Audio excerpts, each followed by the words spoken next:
तो ये हो गया डेटाबेस डिज़ाइन। अब हम लोग देखेंगे डेटा एनालिसिस। डेटा एनालिसिस भी जो है वो काफ़ी इम्पोर्टेंट होता है। अब आपको डेटा को एनालाइज करने में जो है वो काफ़ी हेल्प मिलेगा आपको। डेटा एनालिसिस बेसिकली जैसे इसी स्टूडेंट टेबल का अगर हम लोग एग्ज़ाम्पल लेंगे तो जैसे आपको जानना है कि कितने स्टूडेंट जो है वो पास हुए हैं या कितने स्टूडेंट ऐसे हैं जो फेल हुए हैं, तो आप जो है वो डेटाबेस अगर आपके पास है तो वहाँ से आप इजीली पता कर सकते हैं। और तीसरा जो है वो कंकरेंसी एंड रोबस्टनेस। इसका मतलब होता है कि एक समय में जो है वो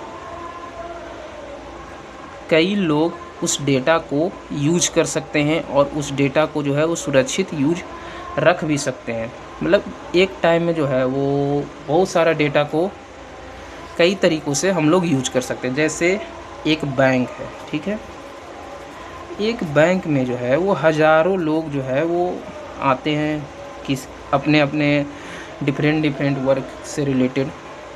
अब किसी को जो है वो बैंक में जो है वो मनी डिपॉजिट करना है, पैसा जमा करना है, किसी को विड्रॉ करना है पैसा, मतलब पैसा जो है वो निकालना है। तो सबका अपना अपना पर्पज़ होता है, लेकिन सिस्टम जो है वो सबके लिए प्रॉपरली वर्क करता है। तो यही होता है कंकरेंसी का मतलब कि एक सिस्टम एक समय में कई डेटा कई तरीके से यूज़ किया जा सकता है, तो उसे हम लोग बोलते हैं कंकरेंसी एंड रोबस्टनेस। अब आगे हम लोग देखेंगे इफ़िशियंसी एंड स्केलेबिलिटी। जैसे क्या होता है कभी कभी कि डेटा को जो है वो ईज़िली आपको आइडेंटिफाई करना है और उस डेटा को अच्छे से वर्क भी करना चाहिए। जैसे आपको डेटा आसानी से मिल जाए और सिस्टम में डेटा जो है अच्छे से वर्क करता है, तो उसी को इफ़िशियंसी और स्केलेबिलिटी समझा जा सकता है। जैसे कोई 100 स्टूडेंट है, ठीक है, कितने स्टूडेंट है? 100। अब 100 स्टूडेंट में आपको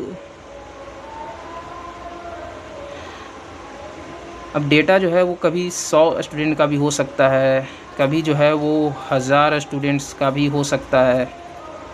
अब ये क्या होता है कि अगर सिस्टम एफिशिएंट हो तो 1000 हो, 100 हो, 10 लाख हो, 10 करोड़ हो, कितना भी हो, वो DBMS इसको जो है आसानी से हैंडल करता है, मतलब हैंडल करके रखता है, मैनेज करता है। ईज़िली जो है वो DBMS मैनेज कर सकता है।